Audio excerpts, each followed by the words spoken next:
بسم اللہ الرحمن الرحیم۔ السلام علیکم بچوں، آج ہم سیکھیں گے اسلامی تاریخ کے کچھ آسان سوال جواب جو کہ علم کے موضوع پر ہیں۔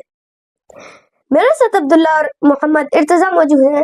دیکھتے ہیں یہ جواب دے پاتے ہیں یا نہیں، اور بچوں آپ بھی ہمارے ساتھ آخر تک جڑے رہیے گا۔ تو چلیے شروع کرتے ہیں۔ عبداللہ پہلے آپ بتائیے تقلید کیا ہے؟ عالم کے بتائے ہوئے مسائل پر عمل کرنا۔ بالکل ٹھیک۔ ارتضیٰ آپ بتائیے امام محمد باقر کا لقب کیا تھا؟ باقر العلوم، علم کو کھولنے والے۔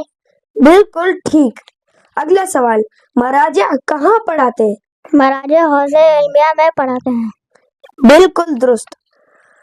اگلا سوال، سب سے پہلا اسلامی مدرسہ کس نے قائم کیا؟ امام جعفر صادق علیہ السلام نے۔ بالکل ٹھیک۔ اگلا سوال، شیعہ علماء کس کا درس دیتے ہیں؟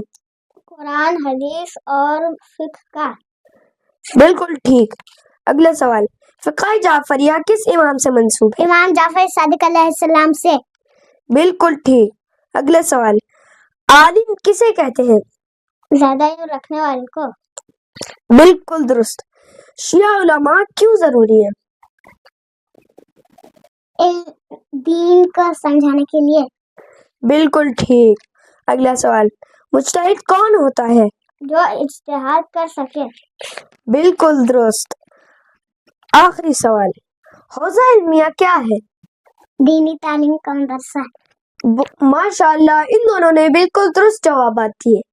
اگلی ویڈیو میں اگلے 10 مختصر سوالات کے ساتھ ملتے ہیں۔ تب تک کے لیے اللہ حافظ۔